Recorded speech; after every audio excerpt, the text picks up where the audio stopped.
ഞാൻ അഭിലാഷം, തൃശ്ശൂർ. കോട്ടയം പാലായി പൂവരണിയിൽ എന്ന് പറഞ്ഞ സ്ഥലത്ത് നിന്ന് ഒരു ദാരുണമായൊരു വാർത്ത കേൾക്കാനിടയായി. അതായത് ഗൃഹനാഥൻ തന്റെ ഭാര്യയെയും 3 മക്കളെയും മരണത്തിന് വിട്ടുകൊടുത്തുകൊണ്ട് അദ്ദേഹം ജീവനൊടുക്കിയെന്നാണ് കേൾക്കാനായത്. അതിൽ എത്ര പേര് ആ വാർത്ത കേട്ടു എന്ന് എനിക്കറിയില്ല. എന്നിരുന്നാലും ആ വാർത്ത കേട്ടപ്പോൾ ഞാനൊന്ന് ഞെട്ടിപ്പോയിട്ടോ. ഈ കാലഘട്ടത്തില് മരിക്കുക അല്ലെങ്കിൽ മരണം വരിക്കുക അല്ലെങ്കിൽ കൊല ചെയ്യുക, ആത്മഹത്യ ചെയ്യുക, ഇതൊന്നും ഒരു പ്രശ്നമല്ലാതായി മാറിയിരിക്കുകയാണ്. അപ്പൊ നമുക്ക് ഇത് എന്താണ് ഇതിന്റെ കാരണം ഒന്നും അറിയാൻ പറ്റിയിട്ടില്ല കേട്ടോ. പക്ഷെ ഇത് ആ ഭാഗത്ത് ഈ അവരുടെ മൂത്ത കുഞ്ഞ് 4 വയസ്സ് മാത്രം പ്രായമായ കുഞ്ഞ്, ഒരു കുഞ്ഞിന് 2 വയസ്സ്, ഒരു കുഞ്ഞിന് വെറും 7 മാസമാണ്. അപ്പൊ ഈ 4 വയസ്സായ കുഞ്ഞിനെ അംഗനവാടിയിൽ പറഞ്ഞയക്കുന്നുണ്ട്. അപ്പൊ അംഗനവാടി ടീച്ചർ പറയുന്ന കാര്യങ്ങൾ നമുക്കൊന്ന് കേട്ടു നോക്കാം. അപ്പൊ നിങ്ങളൊന്ന് കേൾക്കണം കേട്ടോ. രാവിലെ വൈകിട്ടും കൊച്ചിനെ കൊണ്ടുപോയി 3:30 ആയപ്പോൾ വന്നായിരുന്നു കൊച്ചിനെ കൊണ്ടുപോകാൻ. ഒന്നും അധികം സംസാരിച്ചില്ല. ഒരു ഫോണെ വിളിച്ചൊരു അല്ലെ കുറച്ചു നേരമൊക്കെ ഞങ്ങളോട് സംസാരിച്ചിട്ടൊക്കെ പോകുന്ന എല്ലാ ദിവസവും. സാധാരണ എല്ലാ ദിവസവും ജേസൺ തന്നെയാണോ എത്തി കുഞ്ഞുങ്ങളെ കൊണ്ടുവിടുക? ജോലി ഇല്ലാത്തപ്പം വരും. ജോലി ഉള്ളപ്പോൾ ആരെങ്കിലും അല്ല ഞങ്ങൾ കൊണ്ടുപോയി വിടും, അല്ല ഞങ്ങൾ കൊണ്ടുവരും. അങ്ങനെയായിരുന്നു. അല്ലെ ചേട്ടൻ്റെ പിള്ളേരൊക്കെ ഉണ്ട്, ചേട്ടത്തിയുണ്ട്, അങ്ങനെ ആരല്ലേ ഓട്ടോ വിടും. അങ്ങനെയൊക്കെ ആയിട്ട് കൊണ്ടുപോയി വിട്ടുകൊണ്ടിരിക്കുന്നത്. സാധാരണ വരുമ്പോൾ സംസാരിക്കുന്ന പോലെ ഇന്നലെ അത്രയും സംസാരിച്ചില്ല. രാവിലെയും സംസാരിച്ചില്ല, വൈകിട്ടും സംസാരിച്ചില്ല, ഒന്നും മിണ്ടിയില്ല. ഫോണെ വിളിക്കുകയായിരുന്നു. ഞങ്ങൾ ചോദിച്ചതിന് മാത്രം മറുപടി പറഞ്ഞോളൂ. എന്തെങ്കിലും മാനസിക പ്രശ്നങ്ങളോ ബുദ്ധിമുട്ടുള്ളതായിട്ട് മുഖത്ത് അതൊന്നും ഞങ്ങൾക്ക് ഒരു സന്തോഷമില്ലായിരുന്നു. അത് ഞങ്ങൾക്ക് പിന്നെ കൂടുതൽ അറിയത്തില്ല. അല്ല ഞങ്ങളോട് ഒത്തിരി സംസാരിക്കുന്നായിരുന്നു. മൂത്ത മകൻ 4 വയസ്സുകാരനാണ് അംഗൻവാടിയിൽ പഠിക്കുന്നത് അല്ലേ? എങ്ങനെയാണ് ഈ കുടുംബത്തെ നേരത്തെ അറിയാമോ? ഇല്ല, ഞങ്ങൾക്ക് 1.5 വർഷത്തൊക്കെ ചെയ്യുള്ളൂ. എന്നാലും അവർ കുടുംബം നോക്കുന്ന ഒരാളാണ് അയാൾ.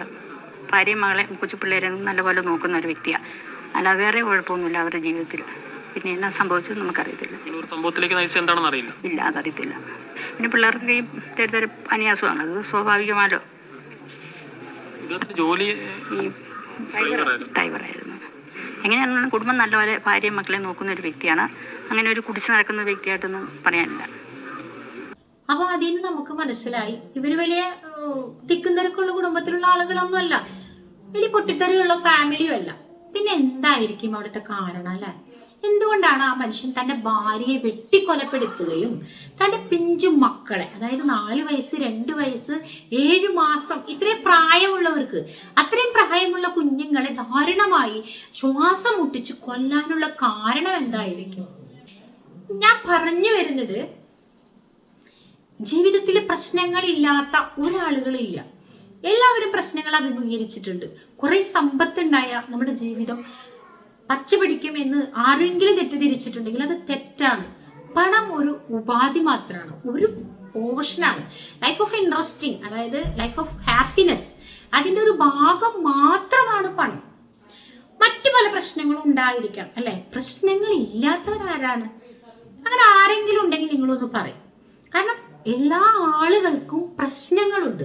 പക്ഷെ അതിനുള്ള പ്രതിവിധികളും അതിന് തൊട്ട് തന്നെയുണ്ട്. ആ പ്രതിവിധി എന്താണെന്ന് നമ്മളൊന്ന് മനസ്സിലാക്കിയാൽ മാത്രം മതി നമുക്ക് പ്രശ്നങ്ങളെ അവോയ്ഡ് ചെയ്യാൻ സാധിക്കും. പക്ഷെ നമ്മൾ അതിലേക്ക് എത്തിപ്പെടുന്നതിന് മുമ്പേ നമ്മളൊരു തീരുമാനം അങ്ങോട്ട് എടുക്കുകയാണ്. ആ തീരുമാനം എടുക്കുന്നതിനേക്കാൾ മുമ്പ് ഒന്ന് ആലോചിക്കാൻ, ഒന്ന് ചിന്തിക്കാൻ ഒരല്പം സമയം നമ്മൾ ചിലവഴിക്കുകയാണെങ്കിൽ ഒരു പക്ഷേ നമുക്ക് ഇത്തരം വലിയ വലിയ ത്യാഗങ്ങളും അല്ലെങ്കിൽ വലിയ വലിയ നഷ്ടങ്ങളിൽ നിന്നൊക്കെ നമുക്ക് രക്ഷപ്പെടാനായിട്ട് സാധിക്കും. ഇവരുടെ വിവാഹം തന്നെ ഒരു പ്രണയ വിവാഹമായിരുന്നു എന്നാണ് പറയുന്നത്. അപ്പോൾ ഒരുപാട് സ്വപ്നങ്ങൾ മെനഞ്ഞെടുത്തിട്ട് അല്ലെങ്കിൽ നെയ്ത് കൂട്ടിയിട്ടായിരിക്കാം അവർ ജീവിതത്തിലേക്ക് പ്രവേശിച്ചിട്ടുണ്ടാവാം. ജഗദീശ്വരൻ അവരെ അനുഗ്രഹിച്ചു. അവർക്ക് നല്ല ഓമനത്തം തുളുങ്ങുന്ന 3 മക്കളെ ദൈവം സമ്മാനിച്ചു. എന്നിട്ടും ഇവരെന്തേ സാത്താന്റെ പിടിയിലായത്? ചിന്തിക്കേണ്ട വിഷയമാണ് അല്ലെ? അവർ വലിയ വിപ്ലവകാരികളായ ആളുകളോ അല്ലെങ്കിൽ പ്രശ്നക്കാരോ ഒന്നുമല്ല. ഈ മതം പഠിപ്പിക്കുകയാണെങ്കിൽ ഞാൻ പറയുന്നത് ഇസ്ലാമികമായ കുടുംബങ്ങളിലും ക്രൈസ്തവ കുടുംബങ്ങളിലൊക്കെ കാര്യമായിട്ട് തന്നെ അവരുടെ മതപുരോഹിതന്മാര്, പണ്ഡിതന്മാരൊക്കെ നല്ല രീതിയിൽ പഠിപ്പിക്കുന്ന ഒരു വിഷയമാണ്. അതായത് മരണം, നമ്മൾ ദുർമരണങ്ങൾ ചെയ്യാൻ പാടില്ല, അത് തെറ്റാണ് എന്ന് അവര് നിഷ്കർഷിച്ച് പഠിപ്പിക്കുന്ന ഒരു വിഷയമാണ്. അപ്പൊ നമ്മുടെ ഹൈന്ദവ സഹോദരങ്ങൾക്കൊക്കെ ആണെങ്കിൽ അങ്ങനെ ഒരു നിർബന്ധ പാഠ്യ പദ്ധതിയൊന്നും അവർക്കില്ല. അവരെ സംബന്ധിച്ചിടത്തോളം അവരവരുടെ പാരമ്പര്യം അല്ലെങ്കിൽ അവരുടെ ഒരു മറ്റുള്ളവരോടുള്ള ഒരു സ്നേഹം, അടുപ്പം, ഇതൊക്കെയാണ് അവരെ ഇത്തരം കാര്യങ്ങളിൽ നിന്ന് പിൻവലിക്കുക. നേരെ മറിച്ച് നമ്മൾ എഴുതപ്പെട്ട ഒരു പാഠപുസ്തകം തന്നെ അവർക്കുണ്ട്. അതായത് മരണം, ദൈവം തന്ന ജീവിതവും ജീവനും നശിപ്പിക്കാനുള്ള ഒരു സോഴ്സ് നമുക്കില്ല എന്ന് കൃത്യമായിട്ട് നമ്മൾ എഴുതി പഠിക്കുന്നുണ്ട്. പക്ഷെ ഇപ്പോൾ ഇത് കേൾക്കുമ്പോൾ നമുക്ക് ഫീൽ ചെയ്യുന്നത് എന്തായിരിക്കും പ്രശ്നം അല്ലേ? എന്നെ പോലെ നിങ്ങളും അത് ചിന്തിക്കുന്നുണ്ടെന്ന് വിചാരിക്കുന്നു.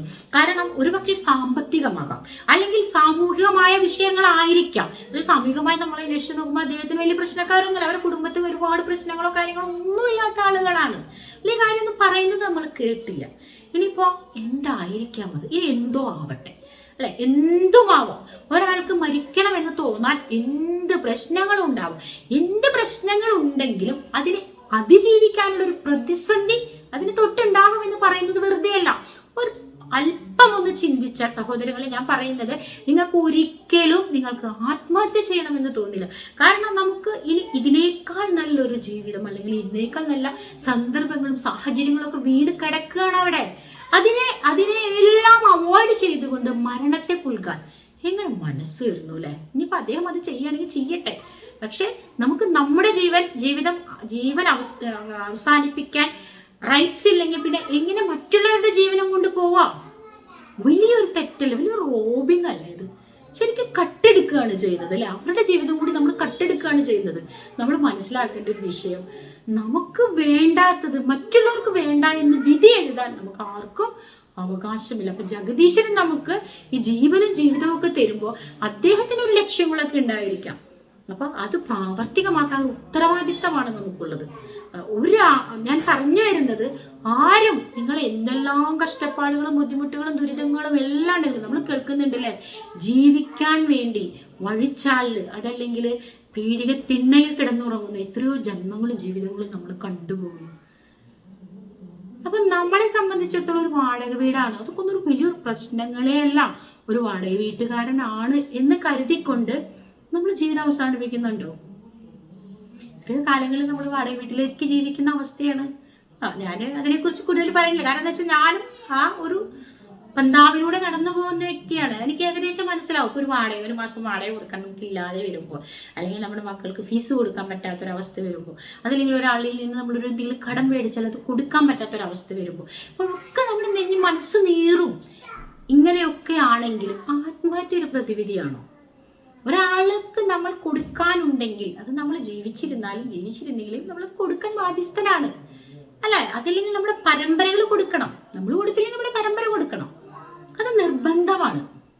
അത് മറ്റൊരുത്തന്റെ മുതൽ നമ്മുടെ കയ്യിലുണ്ടെങ്കിൽ നമ്മൾ കൊടുക്കാൻ നിർബന്ധിതരാണ്. അതിൽ നിന്ന് നമുക്ക് ഒളിച്ചോടാൻ പറ്റില്ല. പിന്നെ നമ്മൾ എവിടെ നിന്നാണ് ഒളിച്ചോടുന്നത്? നമ്മൾ ആലോചിക്കും. നമ്മുടെ വീടിന്റെ അടുത്ത് ഒരു പുതിയ ദമ്പതികളുണ്ട്. അവർക്ക് വിവാഹം കഴിഞ്ഞു. പക്ഷെ ചില ദമ്പതികൾക്ക് വർഷങ്ങളോളം കാത്തിരുന്നിട്ട് ഒരു കുഞ്ഞിനെ കാണാൻ കഴിയാത്ത എത്രയോ ആളുകളുണ്ട്.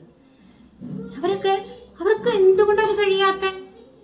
അപ്പൊ ദൈവം കനിഞ്ഞരുളിയിട്ട് കിട്ടുന്ന ഒരു എന്താ പറയാ സമ്മാനമാണത്. മറ്റുള്ളവർക്ക് ദൈവത്തിന്റെ കാരുണ്യമില്ല എന്നോ അവർക്ക് അനുഗ്രഹമില്ല എന്നൊന്നും ഞാൻ പറഞ്ഞതിന് അർത്ഥമില്ല കേട്ടോ. ഞാൻ പറഞ്ഞതിന്റെ അർത്ഥം നമുക്ക് കിട്ടുന്നത് ദൈവാനുഗ്രഹം ഒന്നാണ്. അത് വലിയൊരു അനുഗ്രഹമാണ്.